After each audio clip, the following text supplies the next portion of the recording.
હાય હું છું આકાશ ઝાલા. તમે મને જી, હેલારો, અફરાતફરી, ગુજ્જુભાઈ ધ ગ્રેટ જેવી ઘણી બધી ફિલ્મોમાં અભિનય કરતા જોયો હશે અને તમને બહુ જ ખૂબ હસાયા છે, ક્યાંક રડાયા છે અને ક્યાંક બીવડાયા છે. તો આજે હું તમારી જોડે વાત કરવા આવ્યો છું આરાધ્ય ક્લાસીસની. આરાધ્ય ક્લાસીસ એક એવું પ્લેટફોર્મ છે જ્યાં એક જ પ્લેટફોર્મની નીચે બોર્ડ, ગુજકેટ, જેડબલઈ અને નીટ નામની એક્ઝામની તૈયારીઓ બહુ સુંદર રીતે કરવામાં આવે છે. અને આ ક્લાસીસ સાથે મારા બહુ જ અંગત મિત્ર અલ્કેશ બારોટ જોડાયેલા છે.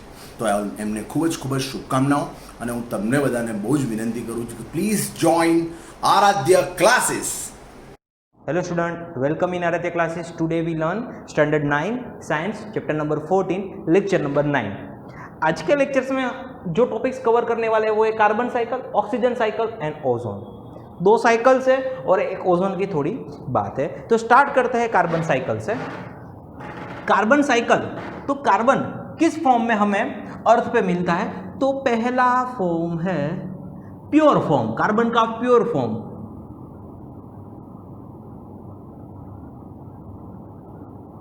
ग्रेफाइट,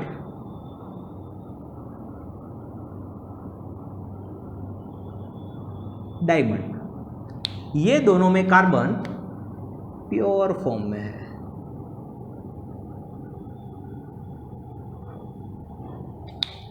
और बात करूं तो कार्बन डाइऑक्साइड, मतलब कि कार्बन का oxide form in atmosphere.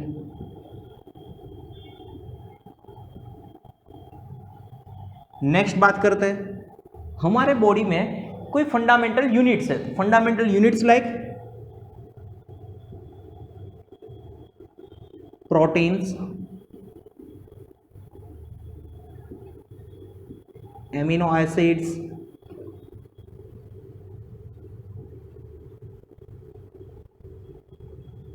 Vitamins, तो ये सभी में कार्बन पाया जाता है.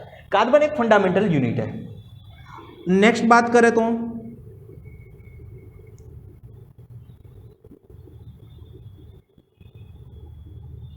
एंडोस्केलेटॉन्स and exoskeletons, endoskeletons and exoskeletons of animals.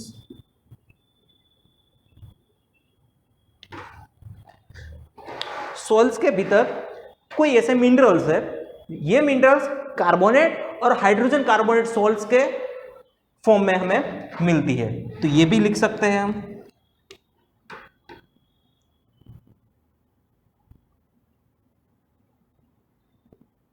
Carbonate,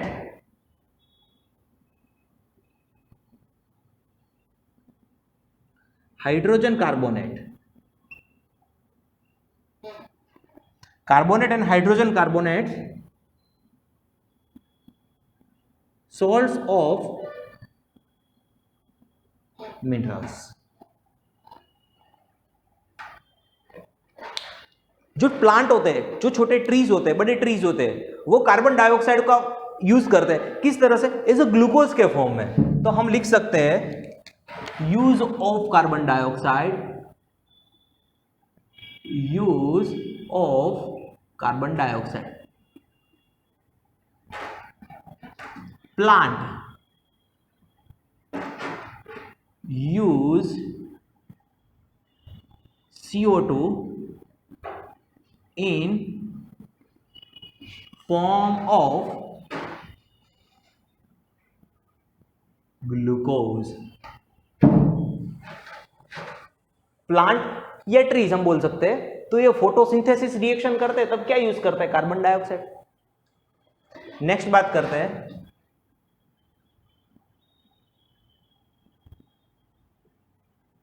during the respiration.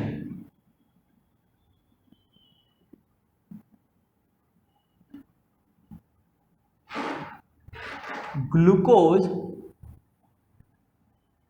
React with oxygen. Glucose का डिकम्पोजिशन होगा. Glucose react with oxygen and evolve as energy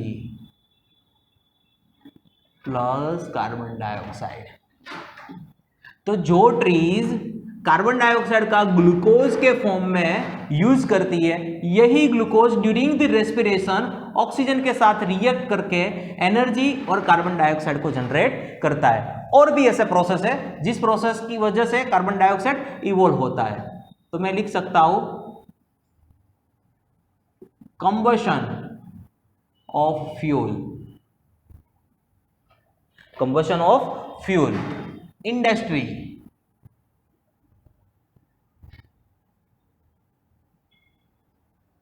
तो कंबशन ऑफ फ्यूल, इंडस्ट्री, वो भी क्या करते हैं, कार्बन डाइऑक्साइड को इवोल्व करते हैं, कार्बन डाइऑक्साइड को जनरेट करते हैं, वो एटमॉस्फेयर में चला जाता है। लेकिन एक ही प्रोसेस ऐसी है जो है फोटोसिंथेसिस, वो कार्बन डाइऑक्साइड का क्या करती है, यूज करती है। और भी एक प्रोसेस है decomposition of animals, decomposition of animals, plant, the carbon dioxide is evolved। Schematic diagram देख लेते हैं। कार्बन डाइऑक्साइड साइकिल और कार्बन साइकिल दोनों सेम है।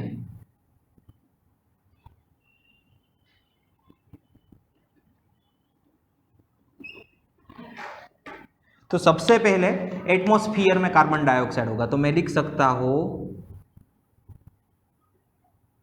Atmosphere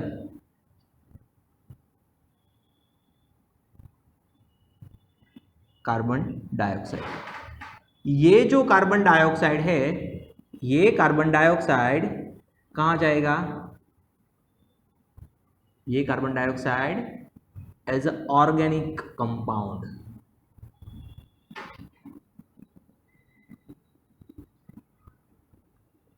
organic compound in plants.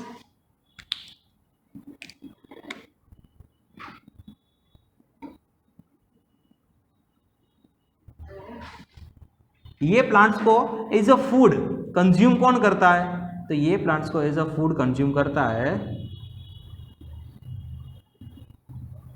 Animals. तो एनिमल्स में किस फॉर्म में जाएगा, तो ऑर्गेनिक कंपाउंड।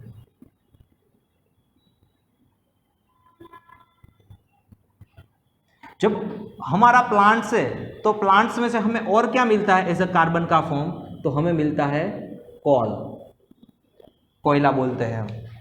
जो ऑर्गेनिक कंपाउंड ऑफ एनिमल्स है, तो जब एनिमल का डिकम्पोजिशन होगा 1000 ईयर बाद हमें मिलेगा पेट्रोलियम।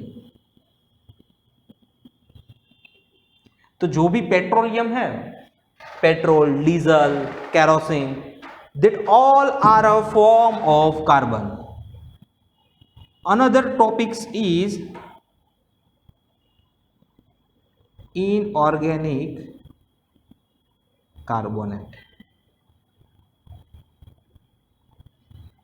कोई एनिमल होता है, वो respiration during the respiration carbon dioxide को जनरेट करता है। तो हम भी जो रेस्पिरेशन करते हैं तो ऑक्सीजन को इनहेल करते हैं और कार्बन डाइऑक्साइड को एक्सपाल करते हैं।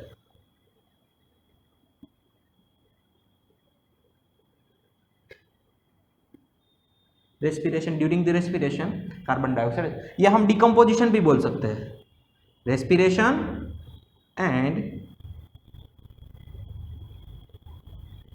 डिकम्पोजिशन। जब किसी भी एनिमल्स का डिकम्पोजिशन होता है कार्बन डाइऑक्साइड जनरेट होता है। और ऑर्गेनिक प्लांट्स होते हैं, organic compound as a plant, तो वो प्लांट भी क्या करता है, कार्बन डाइऑक्साइड को इवोल्व करता है, कार्बन डाइऑक्साइड को जनरेट करता है। कैसे, जैसे हम रेस्पिरेशन करते हैं तो ऑक्सीजन लेते हैं और कार्बन डाइऑक्साइड को बाहर निकालते हैं, तो उसी हिसाब से प्लांट भी क्या करता है, एज अ रेस्पिरेशन ऑक्सीजन को लेता है और कार्बन डाइऑक्साइड को बाहर करता है। लेकिन फोटोसिंथेसिस में वो कार्बन डाइऑक्साइड एक्सेप्ट करेगा और ऑक्सीजन बाहर निकालेगा। तो प्लांट दोनों कर सकता है, कार्बन डाइऑक्साइड को निकाल भी सकता है, कार्बन डाइऑक्साइड का यूज भी कर सकता है। मैं नेक्स्ट ये एटमॉस्फेरिक कार्बन डाइऑक्साइड की बात करूं तो वो किस फॉर्म में होगा, कार्बोनेट, या हम बोल सकते हैं डिजोल्व कार्बोनेट। इसका एक एग्जाम्पल है लाइमस्टोन, CaCO3 बोल सकते हैं, कैल्शियम कार्बोनेट, लाइमस्टोन, जो हमें कार्बोनेट के फॉर्म में मिलता है। अब मैं इंपॉर्टेंस ऑफ कार्बन डाइऑक्साइड की बात करूं तो कार्बन डाइऑक्साइड एटमॉस्फेयर के लिए इंपॉर्टेंट है, क्योंकि वो एक ग्रीन हाउस इफेक्ट दिखाता है। What is green house effect, तो उसकी भी हम बात कर लेते हैं।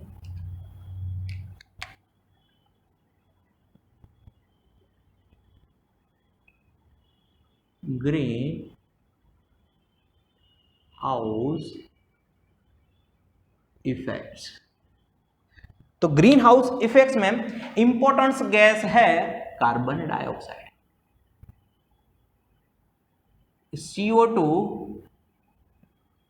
एब्सॉर्ब हीट, CO2 क्या कर सकता है, हीट को एब्सॉर्ब कर सकता है, and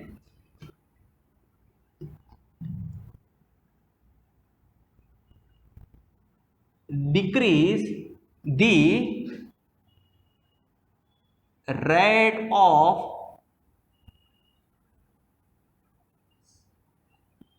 escape heat into space। तो ये हमारी अर्थ है, और अर्थ के नियर क्या रहता है, एटमॉस्फेयर रहता है, और एटमॉस्फेयर में क्या है, कार्बन डाइऑक्साइड है। तो जब सनलाइट की वजह से हमारी जो अर्थ है वो अर्थ हीट होती है, तो ये हीट कार्बन डाइऑक्साइड एब्सॉर्ब कर लेता है। ये कार्बन डाइऑक्साइड है, ये क्या कर लेता है, एब्सॉर्ब कर लेता है। और जो अर्थ का जो टेम्परेचर है वो मेंटेन करता है, मतलब कि अर्थ को ज्यादा गर्म होने से बचाता है। जो भी हीट होती है, मतलब कि जो अर्थ के पास हीट आती है वो कार्बन डाइऑक्साइड एक्सेप्ट कर लेगा, और ये हीट को बाहर जाने से रोकता है। ये हीट स्पेस में नहीं जा सकती है, मतलब कि अर्थ के आसपास एक हीट फॉर्म क्रिएट करके रखता है। मतलब कि एक गर्म जैसी चादर, जैसे ब्लैंकेट ओढ़ते, इसी हिसाब से अर्थ के आसपास जो कार्बन डाइऑक्साइड है वो अच्छी तरह से कवर करके रखता है। मतलब कि अर्थ के आसपास एक हीट बनी रहेगी। ये हीट बनी रहनी जरूरी है, क्योंकि हीट बनी रहती है, इसीलिए हमारा जो एटमॉस्फेयर है वो एटमॉस्फेयर डायनामिक रहता है, और हम भी ये सब डायनामिक्स रह सकते हैं। अगर एटमॉस्फेयर में कार्बन डाइऑक्साइड का अमाउंट इंक्रीज होता है तो एब्सॉर्प्शन ऑफ हीट भी क्या होगी, इंक्रीज होगी। सिंपल बात है, अगर एटमॉस्फेयर में कार्बन डाइऑक्साइड इंक्रीज होगा तो एब्सॉर्प्शन ऑफ हीट इंक्रीज होगी। एब्सॉर्प्शन हीट इंक्रीज होगी तो हमारी अर्थ वापस क्या बन जाएगी, हॉट बन जाएगी। मतलब कि जो अर्थ की सरफेस है, लैंड है, उनका टेम्परेचर इंक्रीज होगा। मतलब सिंपल है कि पूरी जो हमारी अर्थ है उनका टेम्परेचर इंक्रीज होगा। और अर्थ का टेम्परेचर इंक्रीज होता है तो जो हमारे दो पोल्स है, नॉर्थ पोल और साउथ पोल, ये दोनों पोल पे जो भी फ्रोजन वाटर है वो पिघलना शुरू करेगा, और ये पिघलेगा तो हमारी जो सी है, हमारा जो सरफेस वाटर है, सरफेस वाटर की जो सरफेस है वो सरफेस इंक्रीज होगी। मतलब कि सरफेस से क्या होगी, इंक्रीज होगी। सरफेस इंक्रीज होगी, वाटर का अमाउंट इंक्रीज होगा, तो जो भी एरिया नियर द सी है वो क्या बन जाएगा, सुनामी। तो दोस्तों कार्बन डाइऑक्साइड का अमाउंट इंक्रीज होता है तब ग्रीन हाउस इफेक्ट बोली जाती है, और कार्बन डाइऑक्साइड का अमाउंट इंक्रीज होता है तो अर्थ ज्यादा हीट होती है। तो मैं सिर्फ इतनी सी बात ही लिख सकता हूं, if CO2 is increased in atmosphere,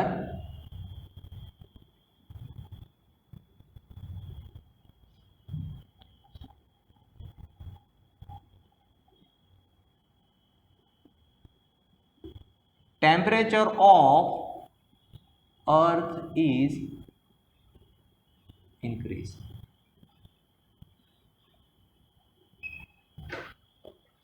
दोस्तों नेक्स्ट बात करते हैं ऑक्सीजन साइकिल्स की।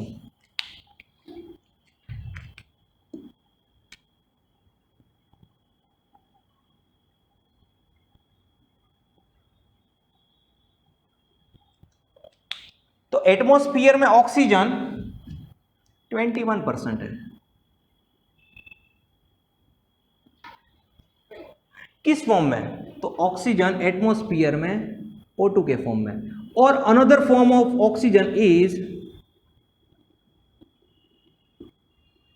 Sulphates, nitrates,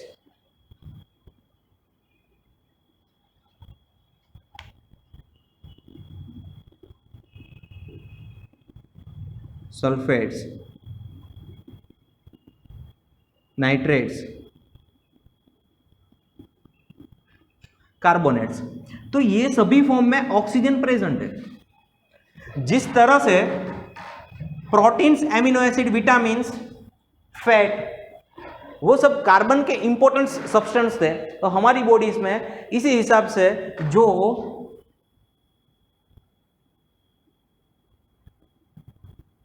amino acid, vitamins, proteins, fat, ये सभी में ऑक्सीजन एक इंपॉर्टेंट कंपोनेंट्स है। Oxygen is important components. Next बात करते हैं। तो ऑक्सीजन हमारी लैंड पे SiO2, जिसे हम जमीन बोलते हैं, जो सैंड बोलती है, सैंड में क्या होता है? सिलिकॉन डाइऑक्साइड, इसे बोलते हैं सिलिकॉन डाइऑक्साइड। तो सिलिकॉन भी कौन से फॉर्म में होगी? ऑक्सीजन के फॉर्म में होगी। ऑक्सीजन बहुत ही रिएक्टिव है। O2 इज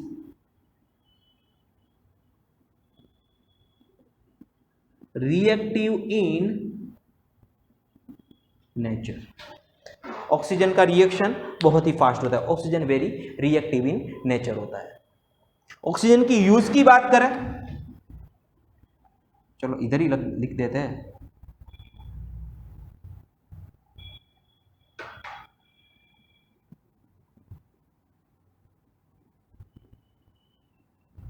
ऑक्सीजन की यूज बात करें तो पहला ऑक्सीजन रेस्पिरेशन में यूज होता है। दूसरा यूज है उसका कंबशन। किसी भी प्रोसेस में कंबशन होता है तो कंबशन में क्या यूज होता है? ऑक्सीजन। और formation of nitrogen oxide, NO2, NO3 minus, NO2 minus, ये सभी फॉर्मेशन के लिए ऑक्सीजन यूज होता है। तो मैंने ऑक्सीजन की कुछ बेसिक इंफॉर्मेशन लिखी है। एटमॉस्फेयर में 21% है। एटमॉस्फेयर में O2 के फॉर्म में है ऑक्सीजन। सल्फेट, नाइट्रेट्स, कार्बोनेट, ये सॉल्ट्स होते हैं। मिनरल्स होती है, तो मिनरल्स के जो सॉल्ट्स होते हैं वो सल्फेट, नाइट्रेट, कार्बोनेट, तो उसी में भी ऑक्सीजन प्रेजेंट होता है। क्यों ऑक्सीजन प्रेजेंट होता है? क्योंकि oxygen is reactive in nature, highly reactive है। हमारी जो जमीन है उसमें सैंड है, तो सैंड में क्या होता है? Silicon dioxide, SiO2। और हमारे बॉडी में बात करें तो हमारी बॉडी में amino acid, vitamins, proteins, fat, वो सभी में ऑक्सीजन एक वेरी इंपॉर्टेंट कंपोनेंट्स है। ऑक्सीजन प्रेजेंट ही है। प्लांट की भी हम बात कर सकते हो। प्लांट का जो भी मटेरियल है, प्लांट में भी क्या होता है? ऑक्सीजन प्रेजेंट होता है। ऑक्सीजन की यूज की बात की मैंने। रेस्पिरेशन, कंबशन, NO2, NO3, हाँ, तो रेस्पिरेशन, कंबशन, NO2, NO3 में वो ऑक्सीजन क्या होता है? यूज होता है। रेस्पिरेशन मतलब कि इनहेल हम क्या करते हैं? ऑक्सीजन, और एक्सपेल क्या करते हैं? कार्बन डाइऑक्साइड को एक्सपेल करते हैं। किसी भी चीज को कंबशन होना है, just like fossil fuel, burning of fossil fuel, तो उसमें भी ऑक्सीजन रिक्वायर है। आपको क्वेश्चन होगा कि ऑक्सीजन का इतना सारा यूज है, इतनी जगह पे हमें मिलता है, तो वो आता कहां से? सिर्फ एक ही प्रोसेस है, फोटोसिंथेसिस। फोटोसिंथेसिस एक ही प्रोसेस ऐसी है जिसमें से हमें ऑक्सीजन वापिस मिलता है। तो दोस्तों ऑक्सीजन साइकिल्स को बनाते हैं और समझते हैं।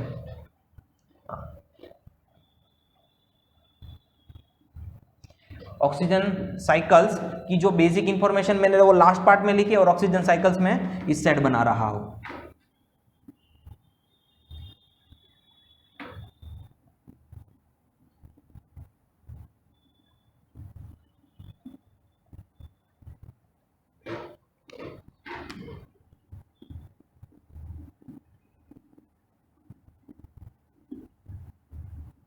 Gram of oxygen cycles. तो ऑक्सीजन आता कहां से?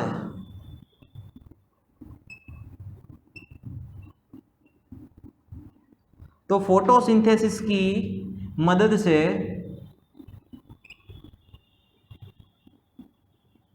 एटमॉस्फेयर में ऑक्सीजन होता है। ये ऑक्सीजन का यूज कौन करता है? रेस्पिरेशन।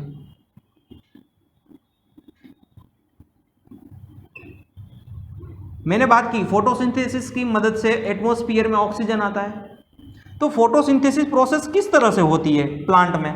तो दो तरह से होती है दोस्तों, एक है कार्बन डाइऑक्साइड का यूज करके एंड पानी। कार्बन डाइऑक्साइड और पानी ये दोनों मिलके क्या बनाते हैं? फोटोसिंथेसिस प्रोसेस को पॉसिबल बनाते हैं। और फोटोसिंथेसिस की मदद से हमें ऑक्सीजन मिलता है और कार्बोहाइड्रेट,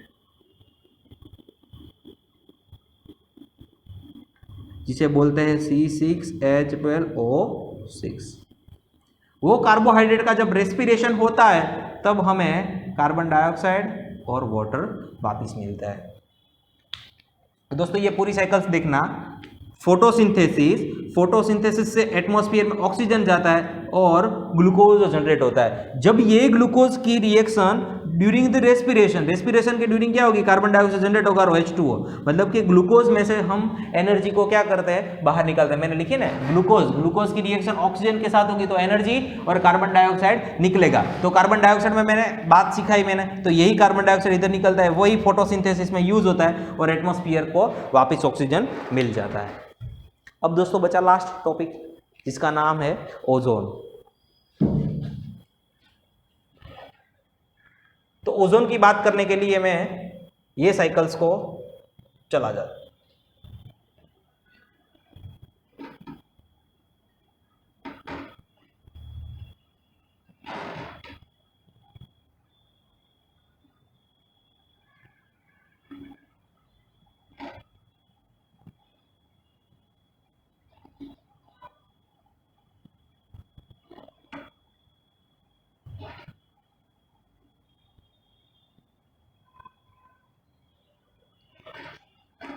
अब बात करते हैं ओजोन की।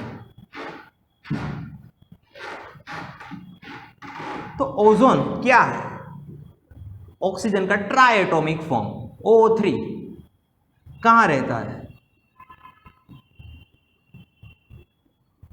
Upper layer of atmosphere. जो हमारी अर्थ है, अर्थ का जो अपर लेयर है, अपर लेयर में ओजोन रहता है। ओजोन का एक लेयर बना हुआ है। ये जो मैंने बड़ा सर्कल बनाया वो किसका सर्कल है? ओजोन का सर्कल है। वेरी पॉइजनियस,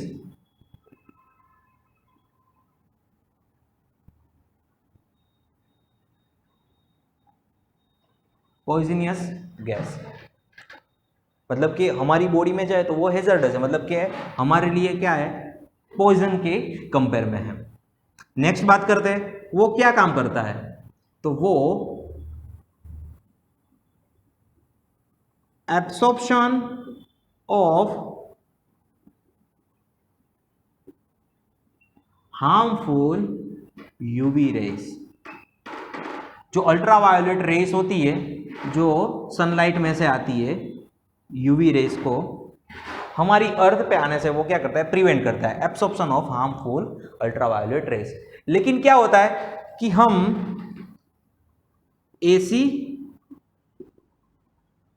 और फ्रिज में क्लोरोफ्लोरोकार्बन का यूज करते हैं। क्लोरोफ्लोरोकार्बन क्या है?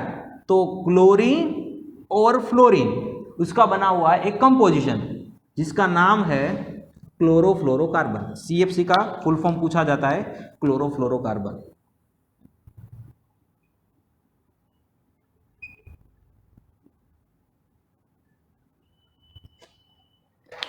तो क्लोरोफ्लोरोकार्बन ओजोन लेयर के लिए हैजार्डस है, क्योंकि ओजोन लेयर का वो क्या करता है? डिकम्पोज करता है। क्लोरोफ्लोरोकार्बन ओजोन लेयर के साथ रिएक्ट करके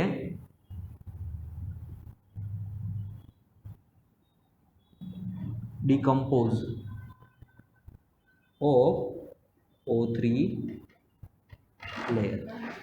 अगर ओजोन लेयर डिकम्पोज हो जाएगा तो जो हार्मफुल अल्ट्रावायोलेट रेज है वो हमारी अर्थ पे आ जाएगा।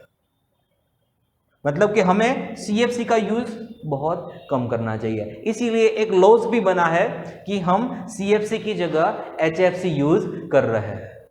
पहले के टाइम पे एसी और जो फ्रीज में कूलिंग एजेंट के लिए CFC का यूज किया जाता है, लेकिन अब उनका यूज बहुत कम रह गया है। और क्लोरोफ्लोरोकार्बन ओजोन के साथ रिएक्ट करके ओजोन को क्या करता है, डिकम्पोज करते हैं। मतलब कि एक क्लोरोफ्लोरोकार्बन कई सारे ओजोन मॉलिक्यूल्स है उसको डिकम्पोजिशन करने की कैपेसिटी रखते हैं। तो दोस्तों ये बात थी ओजोन लेयर के बारे में। ओजोन वेरी पॉइजनियस गैस है, जो हमारी अर्थ की सरफेस पे होगा तो पॉइजनियस है, लेकिन वो अर्थ से upper layer of the atmosphere, atmosphere का जो अपर लेयर है, मतलब कि upper part of the atmosphere है, अपर पार्ट भी हम बोल सकते हैं, अपर पार्ट ऑफ एटमॉस्फेयर,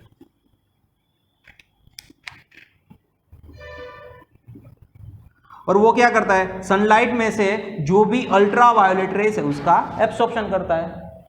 और एसी और फ्रीज में जो क्लोरोफ्लोरोकार्बन यूज करते हैं, जो फ्लोरीन और क्लोरीन से बना एक कंपोजिशन है, वो ओजोन के साथ क्या करता है, डिकम्पोजिशन प्रोसेस करता है। अगर ओजोन डिकम्पोजिशन हुआ तो हमारी अर्थ के लिए, हमारी पूरी बायोडाइवर्सिटी के लिए वो बहुत ही हार्मफुल है।